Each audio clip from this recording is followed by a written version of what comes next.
Olá pessoal, tudo bem? Meu nome é Quirino Júnior, eu sou professor de gastronomia na Uniavan e hoje eu vou ensinar para vocês uma receita bem tradicional italiana que é uma receita de massa fresca com molho de legumes. Ok? A gente então tem duas etapas dentro dessa receita, que é a confecção da massa propriamente dita e depois o molho de legumes, que nada mais é que um refogado de legumes com um pouco de azeite de oliva e manteiga. Para a nossa receita a gente precisa de ingredientes bem simples. Para massa, na verdade, só 2 ingredientes. Eu tenho aqui ovos frescos, trigo de boa qualidade e nada além disso. Para nós fazermos a nossa massa, eu sempre tenho o hábito de fazer um vulcãozinho aqui. Isso é bem tradicional na Itália. Então a gente faz uma abertura no centro dessa farinha. E daí a gente vai colocar os nossos ovos inteiros aqui dentro. Uma vez os dois ingredientes juntos na bancada, aqui em formato de vulcão, a gente vai trazer um pouco de trigo para dentro dessa abertura que a gente criou aqui e nós vamos mexer os ovos, trazendo um pouco de farinha para o centro, mexe um pouco os ovos, traz mais farinha para o centro, até que isso vire uma pastinha. É importante que a gente faça esse movimento para que essa camada de farinha externa que a gente tem não se rompa e a gente não crie uma avalanche de ovos com trigo aqui. Mas isso é bem simples. Para fazer a massa fresca, que é a massa bem tradicional italiana, a gente tem sempre essa proporção de um ovo de mais ou menos 50, 55, 60 gramas no máximo para cada 100 gramas de trigo. Então aqui eu estou fazendo 5 receitinhas dessa. Mas aí em casa você pode fazer a quantidade que você quiser, depende do tamanho da família. Inclusive essa é uma receita bem interessante para a gente fazer e vender, porque é bem difícil pessoas que façam massa fresca no Brasil. A gente consegue normalmente comprar só no mercado mesmo. E a qualidade de tudo que é artesanal, sem dúvida, é sempre bem melhor. Minha dica para vocês é a seguinte: se vocês tiverem dificuldade para fazer a abertura, o estiramento dessa massa com o rolinho de massas, vocês podem adicionar algumas colheres de água ou adicionar mais um pouquinho de gema ou clara. Quando a gente trabalha no cilindro não tem essa necessidade, porque o cilindro tem bastante força. Vocês vão perceber que a massa vai ficando realmente bem seca, isso é normal. A massa realmente tem que ficar bem dura. E daí o que acontece? Vai criando essa camada de trigo, então a gente rasga essa camada para onde tem mais umidade, vira para captar o restante de trigo que a gente tem na bancada. E a gente vai rasgando essa massa e fazendo a captação desse trigo que está em excesso na bancada, até que não exista mais trigo aparente na nossa massa. Maravilha, nós temos aqui a nossa massa quase pronta, vocês podem perceber que a quantidade de trigo residual é bem pequena. E daí a gente continua fazendo esse movimento de como se a gente estivesse rasgando a massa. E esse residual de trigo vai ser absorvido pela umidade da própria massa. E daí a gente consegue esse resultado aqui, quando a gente não tem mais excesso de trigo aparente. E daí agora essa massa vai passar por um descanso dentro de um saquinho plástico na geladeira de pelo menos 20 minutos para que o glúten dela fique em repouso e vai ficar bem mais fácil da gente trabalhar com essa massa posteriormente com o rolinho. Então nós temos aqui um saquinho bem simples, desses que a gente compra para guardar alimentos. Nós vamos depositar a nossa massa, deixar em contato direto com ela. De preferência a gente pressiona essa massa levemente, que fique um disco achatado, e nós vamos levar para a geladeira no mínimo 20 minutos. É importante dizer que essa massa não é para ficar em repouso durante muito tempo.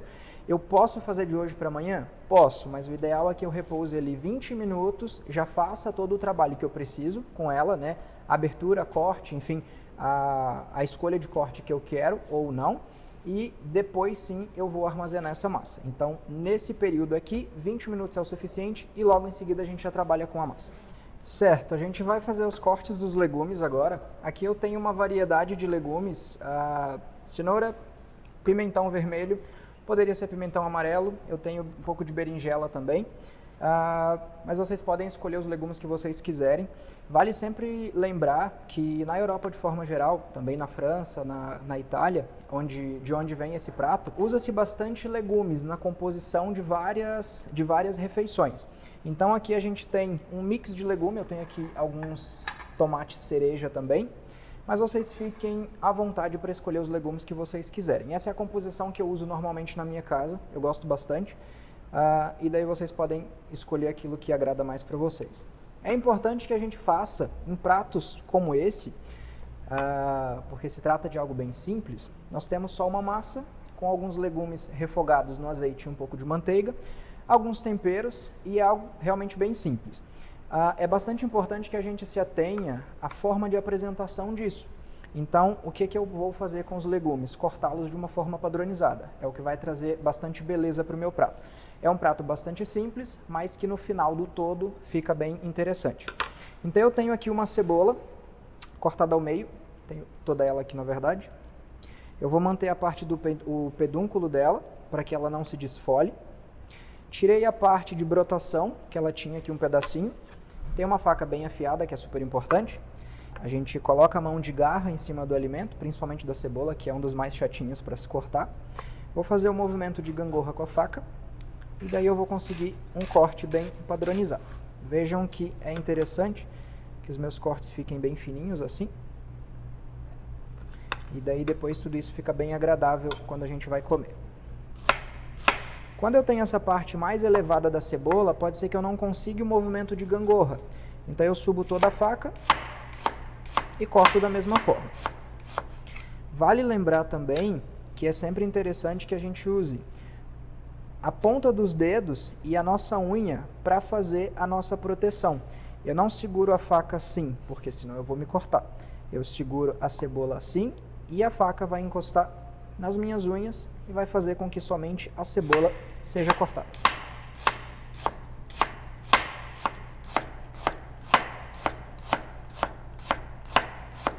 Quando chega nesse ponto da cebola, normalmente eu desço, continuo cortando, subo de novo e continua a mesma dinâmica de corte. Aqui eu tenho 1/4 de pimentão. Reparem que eu tirei as veias mais altas aqui, para ficar mais fácil de apoiar esse pimentão na bancada, na tábua no caso. Quando forem cortar pimentão, lembrem-se que existe uma pele que é bem rígida, e aqui dentro eu tenho a carne do pimentão, a polpa no caso, né? Então, nunca cortem assim. Cortem com a carne, a polpa para cima, porque daí o movimento da faca é muito mais simples. E lembrem-se da dica das mãos de garra, porque daí fica bem difícil você se cortar. É uma dica muito importante, inclusive porque eu posso olhar para vocês e posso continuar cortando, sem nenhum problema. Se eu seguro da forma correta, eu não preciso olhar para a faca. Maravilha, nós temos os nossos pimentões também cortados. Normalmente as pessoas têm um pouco de dificuldade para cortá-la, que sempre que for escolher berinjela, escolha uma berinjela que esteja bem firme. Berinjela de casca rugosa normalmente vai te dar bastante trabalho para cortar. Se for o caso de ter uma berinjela com casca rugosa, escolha uma faca de serra e daí corte com um pouco mais de paciência. Se for o caso, a gente corta pela polpa. Vejam que cada alimento vai pedir que a gente tenha um tempo para ele. Eu não consigo fazer o mesmo movimento que eu fiz ali com os pimentões com a berinjela. Então eu preciso também respeitar a estrutura do alimento. Vale lembrar que no momento de fazer o refogado, a gente vai começar pela cebola. Então eu não preciso separar todos os alimentos. Eu posso deixá-los assim, dentro do prato mesmo, e depois eu vou fazer a parte da cebola separada e vou adicionar os outros ingredientes. Aqui eu tenho um pedaço de abobrinha verde. Diferente do que muitas pessoas acham, a gente consegue usar a abobrinha inteira. Existem pessoas que usam só a parte da casca, mas eu prefiro usá-la integralmente. E a gente vai fazer o mesmo corte. Vejam que a abobrinha me permite fazer o mesmo movimento que eu fiz ali com os pimentões. Porque existe uma estrutura mais firme. Eu consigo cortar sem nenhum problema.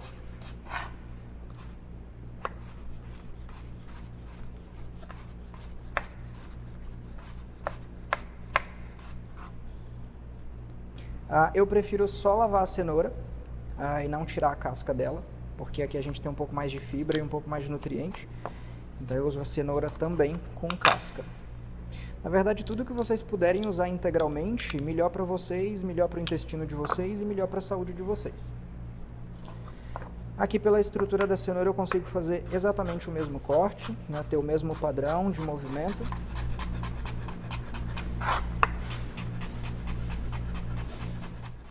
Aqui eu tenho alguns tomates cereja.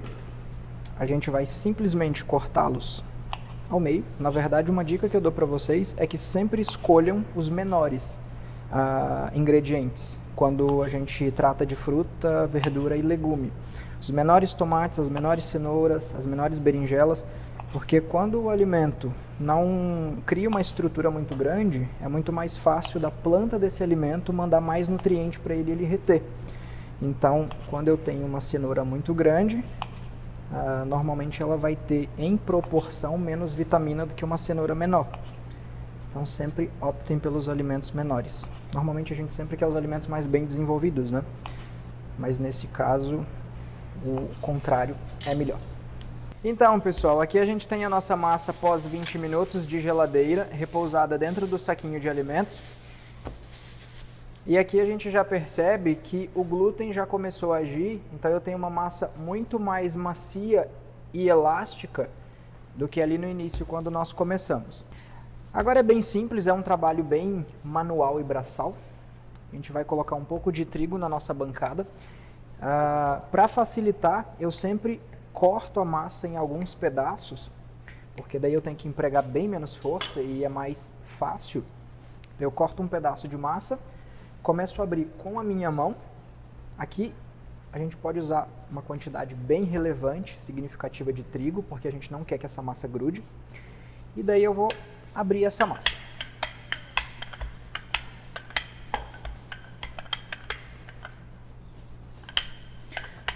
Vocês podem escolher o sentido de abertura que vocês quiserem.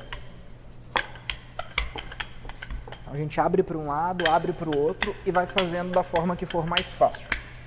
Só é bem importante que vocês abram essa massa bem fina, porque depois ao dente fica um pouco desagradável quando a gente abre uma massa fresca muito grossa. Mas aqui ainda está bem grosso, ainda consigo abrir mais essa massa.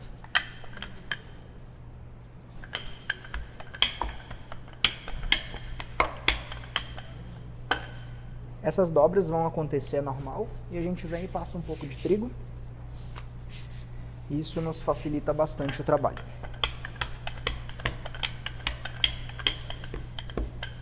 Aqui a gente tem a massa já numa espessura própria para trabalhar, para o corte.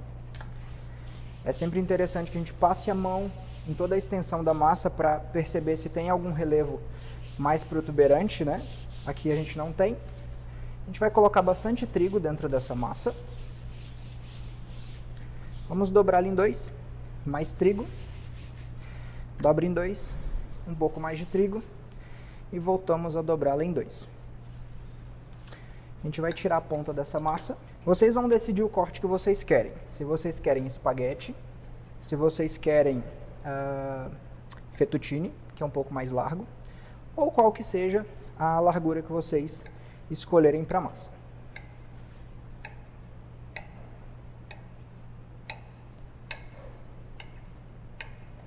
Aqui é bem interessante, porque a gente vai desdobrar e é só a gente mexer com essa massa e daí a gente tem a nossa massa fresca. Diga-se de passagem, com uma qualidade que você jamais vai encontrar no mercado. Então, pessoal, aqui a gente tem a nossa massa finalizada e já cortada. Percebam que é um padrão bem diferente do que a gente encontra no mercado, obviamente. E a partir dessa massa a gente consegue dar vários usos para ela. Aqui ela está crua, está com bastante trigo, então tem um segredo na hora da cocção, que é a quantidade de água. Para cada 100 gramas de massa, pelo menos 1 litro de água, e daí você vai dosar a quantidade de sal ou colocar sal na massa posteriormente. Mas como a gente tem bastante trigo aqui, a liberação de amido na cocção, porque a água vai estar quente, então cria uma espessura da água que é bem diferente. Então bastante líquido, bastante água para fazer cocção de massa fresca. Em relação ao armazenamento, vocês podem armazená-la tanto crua quanto cozida. Em relação ao armazenamento, eu prefiro armazenar a massa já pré-cozida, porque depois qualquer banho de 30 minutos em água quente, a gente já tem a massa pronta para ser consumida. Então vocês vão coccionar, passar em água fria logo depois da cocção, essa cocção vai durar mais ou menos 2 minutos em água fervendo, e daí vocês vão dar um banhozinho de azeite de oliva ou de alguma gordura que vocês tenham preferência e vão armazenar na geladeira por até 4 dias sem nenhum problema e no congelador por até 30 dias. Na verdade a gente consegue chegar em 90 dias, mas eu prefiro a primeira opção, que é só o resfriamento mesmo. A qualidade da massa fica superior. Aqui a gente tem água, simplesmente água. A gente pode adicionar um pouco de sal nessa água para que a nossa massa já tenha algum tipo de tempero. Não me atenho muito à quantidade de sal na água, porque posteriormente a gente vai fazer o refogado de legumes com azeite, manteiga, sal, pimenta e noz moscada. Então o sal fica regrado lá no final. Então, água fervendo.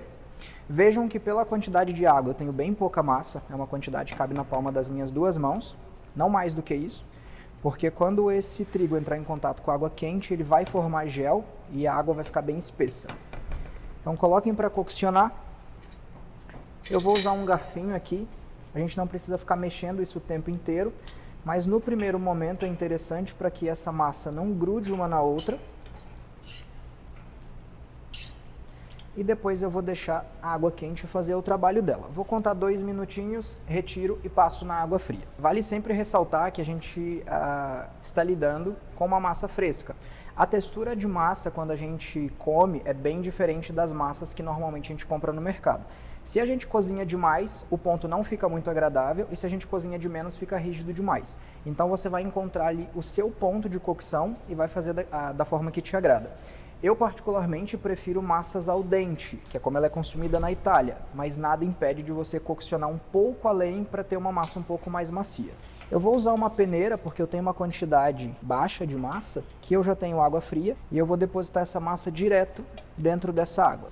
Vale lembrar também que aqui a gente não usou nenhum tipo de gordura na água. Isso é um mito, a gente só precisa de bastante água para que não forme muito gel, e a gente tem uma massa bem soltinha assim, sem adição de nenhum tipo de gordura. Aqui a gente tem então a nossa massa já cozida.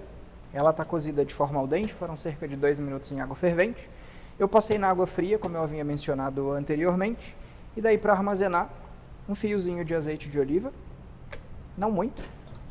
A gente só mexe essa massa. Aqui sim a gordura vai fazer toda a diferença para que ela não colhe uma na outra, diferente do momento da cocção. Dessa forma, eu posso empilhar uma camada fina de massa, coloco uma camada de plástico filme ou de saquinho de alimento, uma outra camada de massa e vou fazendo essa forma intercalada de montagem, e daí eu posso deixar na geladeira 3, 4 dias ou no congelador 30, 90 dias. Daí fica a critério de cada um. Eu tenho aqui uma frigideira. Percebam que eu deixei que ela ficasse realmente bem quente, né? Tá saindo um pouco de fumaça. Isso é importante porque como a gente vai fazer um molho com base de legumes, eu quero criar uma caramelização. Então eu tenho um pouco de azeite de oliva, um pouco de manteiga, e eu vou deixar isso realmente bem quente para que eu consiga uma estrutura de boa caramelização de todos esses ingredientes que eu vou usar posteriormente. Percebam que a coloração da manteiga vai mudar e ela vai ficar levemente marrom, isso é normal para o que eu quero. Vou adicionar a cebola e vou adicionar também um pouco de alho. Essa questão de adicionar o alho ou a cebola primeiro é uma questão pessoal de cada um, depende muito do que você quer em relação a sabor. Percebam que a coloração aqui está realmente bem escura, porque eu deixei com que a minha manteiga ficasse escura. Se você quer uma caramelização mais intensa, é necessário que você tenha bastante tempo de cocção e muita temperatura. É justamente o que eu quero aqui. Então vejam que já começa a queimar onde tem os pedacinhos menores, e é justamente essa a intenção. Por isso o fogo sempre alto e pouco ingrediente na extensão da frigideira. Sempre gosto de usar essa frase que, quando eu quero caramelização, eu deixo o fogo fazer o trabalho dele, então eu não preciso ficar mexendo o tempo inteiro. Vou deixar o próprio calor fazer o que ele tem para fazer, e daqui a pouco eu entro com os demais ingredientes para que a gente tenha a nossa composição de legumes. Algumas pessoas vão dizer que isso é queimado, não tem problema. mas é um queimado proposital. A gente quer que esses pontinhos apareçam, porque quanto mais caramelização eu tenho, mais intensidade de sabor eu também tenho. Percebam que onde é menor, queima mais rápido, carameliza mais rápido, e onde é maior, isso acontece de uma forma mais demorada. Então a gente precisa justamente deixar que o fogo faça o trabalho dele no tempo dele. Aqui eu vou adicionar os outros ingredientes que eu tenho. Vou mexer para não perder o ponto da cebola. E lembrando que eu só consigo esse ponto de caramelização da cebola se eu faço a cebola lá no início. Se eu fizer a caramelização dos demais ingredientes e adicionar a cebola, eu não consigo esse ponto que eu dei aqui para ela.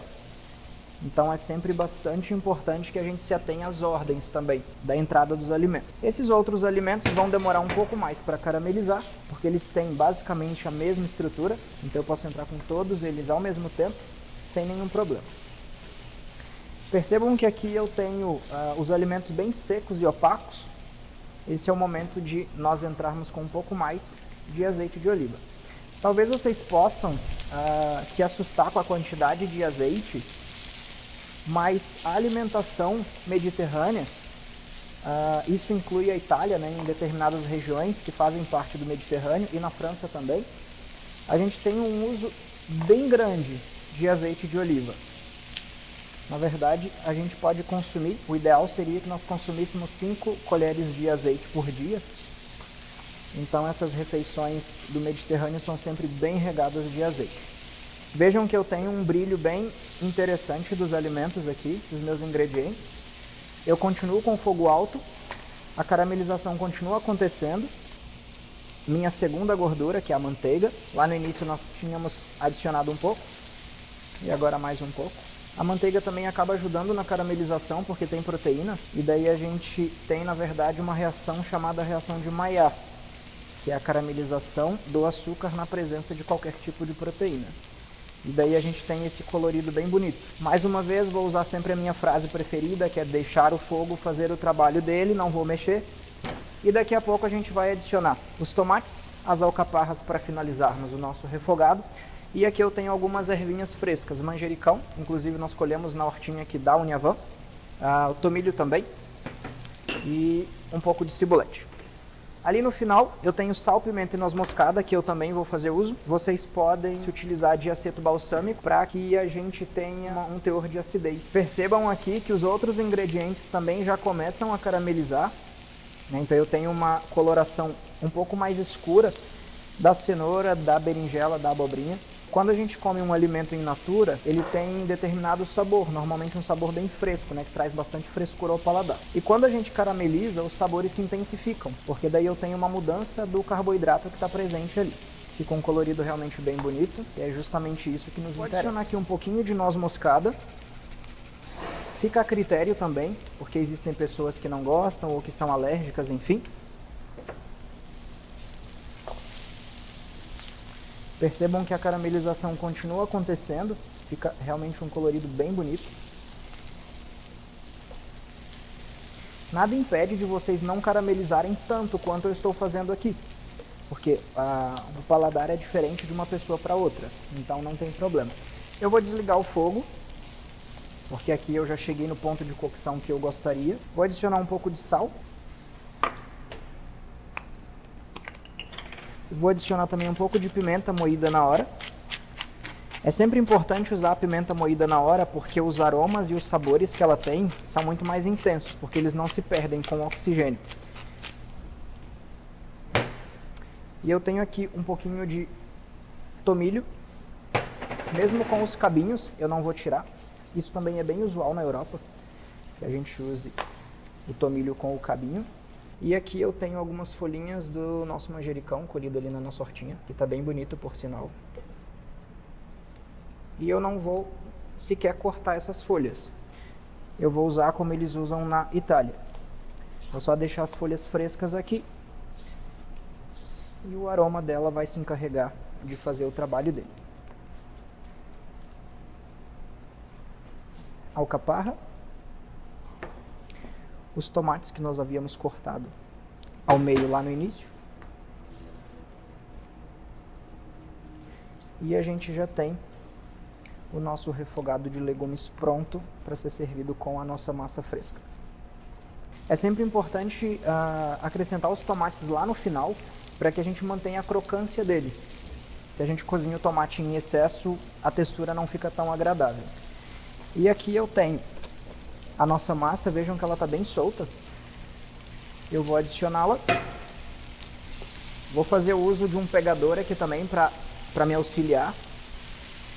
Como a gente tem duas texturas bem diferentes, porque os legumes não vão realmente se incorporar propriamente dito à massa, que dá pra ver que eles sempre ficam fugindo ali pelas laterais, mas não é um grande problema. Na hora da montagem do prato, a gente consegue estruturar isso muito bem. Maravilha, nós temos a nossa massa pronta então. Reparem que os legumes eles tendem a fugir para as laterais, mas não tem problema. Eu vou usar um bowl. Vocês podem usar um prato não fundo, pode ser um prato raso, mas daí fica a critério de vocês. Como eu cortei a massa bem longa, ela dá um pouquinho mais de trabalho para ser retirada da panela, né, da frigideira. Vejam que a massa realmente está bem longa, mas eu acredito que assim fique mais interessante. Mas daí vocês podem cortar a massa um pouco mais curta, não tem problema nenhum. Vou pegar um pouco aqui dos meus legumes e vou dispor em cima da minha massa. Maravilha. Aqui eu tenho um fiozinho de azeite, que é sempre importante para finalizar os pratos, isso traz um frescor. E daí eu tenho umas folhinhas aqui também de tomilho fresco. E como a nossa hortinha está no ápice de produção, a gente tem uma florzinha aqui de manjericão que está super bonita. E a gente pode usar também umas folhinhas frescas, como se elas tivessem caído ali por acaso, ok? Então esse é o nosso prato de hoje. A gente percebeu que aqui nós temos uma receita super simples, então acredito que aqui nós tenhamos uma porção que sirvam super bem 3, 4 pessoas, e eu acredito que nós não tenhamos utilizado mais do que R$15, talvez um pouco menos, R$10.